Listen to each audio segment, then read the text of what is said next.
This video is sponsored by Cohen Financial. More on them later. Holy crap. Is this the best deal in the ultra luxury market?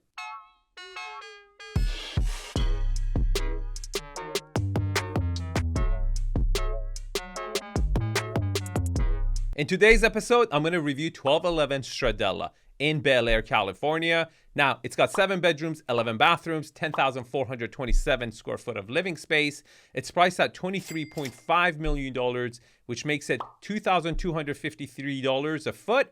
And it's on a 61,495 square foot of flat land on top of a hill. It's built in 1997. And it just came on the market. Now, if you're new to the channel, at first I say 3 things I like about the property, 3 things I don't like about it, and then I would say how I would have marketed it differently. Are you guys ready to go? Let's get started.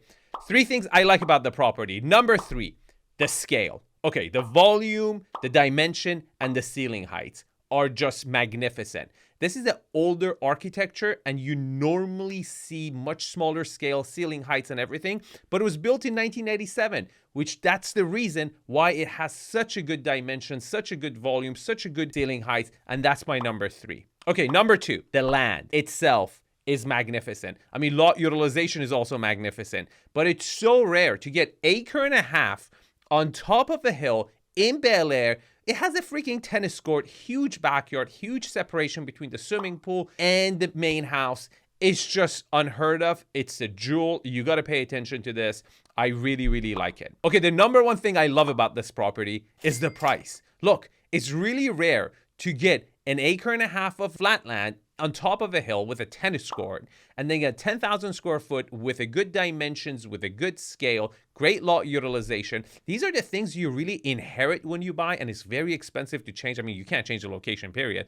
But even scale and everything, those are very expensive, right? When you look at the competition out there for its location, this is a great offering. But now, we run into another problem, because according to ZipSmart.ai, Bel Air has declined by 3.5% since its peak in July, and it's estimated to reduce by almost another 5% by April. So this house is one to monitor for a house that comes on the market priced, to a level to avoid that 5% extra mansion tax that is going to kick in March.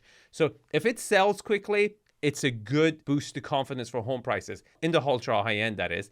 If it doesn't, then we're in big trouble. Okay, before I tell you 3 things I don't like about the property, first you should know that when I buy a house for myself or my clients, I like to work with Mark Cohen, because he tells me right away if he has the best rate, and when he doesn't, he gives the information of the person who does, so I can get the best loan at the best price for myself. Here's his phone number. Give him a call and tell him Arvin sent you. Okay, 3 things I don't like about the property. Number 3, it's a west-facing property, which is a negative. It's going to be darker in the morning, and then you're in the afternoon, you're going to have that direct sun coming in, which could be kind of annoying. I know it's not that huge of a deal, but it is my number 3. Number 2, location. Look, it's Bel Air. It's good, but it's a B+ Bel Air. It's not quite lower Bel Air where it gets super, super good. You're on Stradella, which is often used by commuters who go from Valley to Bel Air or Beverly Hills to kind of skip 405 traffic. So it's kind of a, pass-through street, and that could be a little bit negative. Okay, the number 1 thing I don't like about the property is the finishes. Look,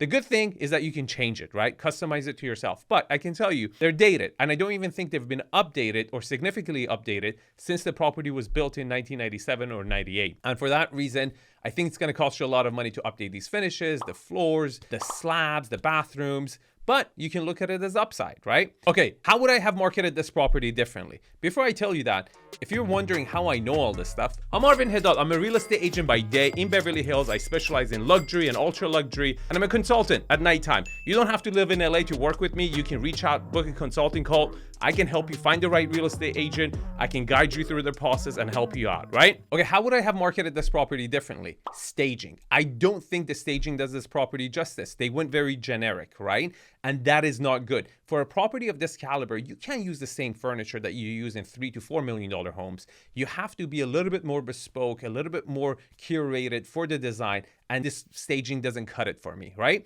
But I have to say, the agents have done a fantastic job in photography and marketing their property. And most importantly, they've got their client to agree to a reasonable price for this property, which is unheard of nowadays. So I salute them for that. Now, if you like to work with them, here's their information. Give them a call, ask them your question. And if you want to know how much I would pay for this property and how much this property would be worth if you redo the finishes, you can contact me at arvin@arvinhedad.com. Now, if you watch this video, you will probably also like this video.